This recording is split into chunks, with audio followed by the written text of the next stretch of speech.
Hello, and welcome back to the ICU Doc. This is Tomatis Baronos, and here's another lecture on transthoracic critical care echo.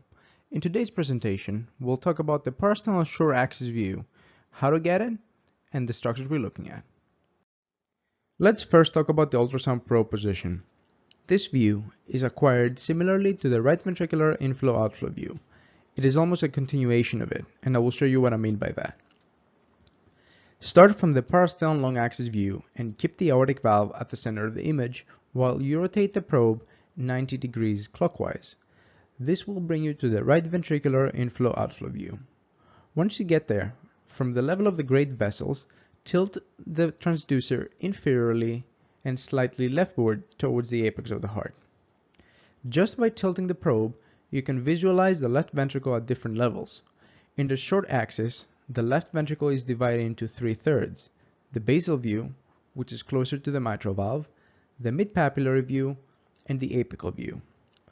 Take a look at this video to see the progression from the parasternal long axis view all the way down to the parasternal short axis at the level of the apex.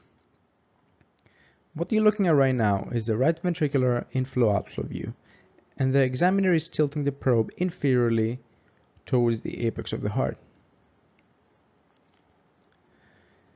So this is the mitral valve leaflets opening and closing. So this is the basal view. You will soon start seeing the papillaries, and this would be the mid-papillary view. And once the papillaries disappear, you will have the apical view. To optimize the image, you may have to adjust the probe to have the left ventricle in the center of the image and make it appear round in shape. The right ventricle should be crescent in shape. You may also have to go to 1 interspace lower to optimize your image. The first view we'll talk about is the parasternal short axis view at the mitral valve level. In this view, the excursion of both the anterior and the posterior leaflets is seen. Notice the right ventricle appearing crescent in shape and sits right above the left ventricle.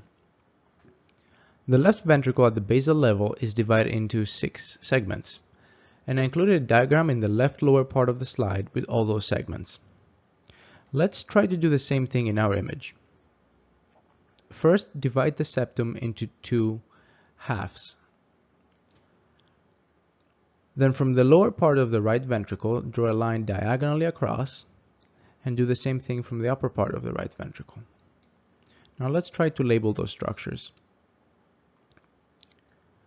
This would be the anterior segment.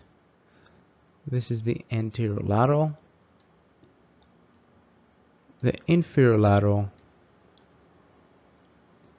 the inferior septal, and the anterior septal. Notice that in this case, the anterior segment is not closer to the probe, like the diagram in the left lower part of the slide would indicate.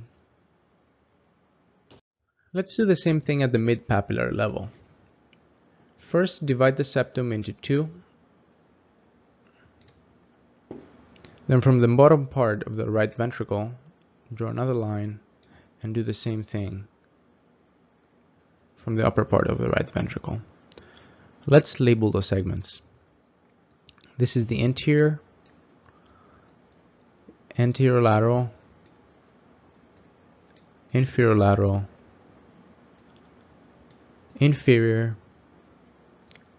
septal, and anterior septal. Note that the anterior segment is not sitting directly under your ultrasound beam, rather more towards the lateral side. In this image, we also have 2 papillaries, the posterior medial papillary and the anterolateral papillary. The last view to talk about is the parasternal short axis view at the level of the apex. We know that this is the apex since we don't see any of the papillary muscles or the mitral valve leaflets. It's also very important to note that the apical level only has 4 segments. It's not like the basal or the mid-papillary level that have 6. So let's name those segments in this image. Start from the lower part of the right ventricle and go across and do the same thing from the upper part of the right ventricle.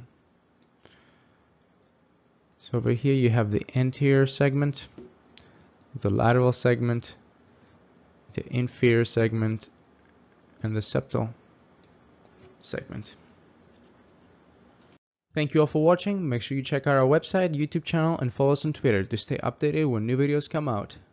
If you like the videos, also make sure you like, subscribe, and share.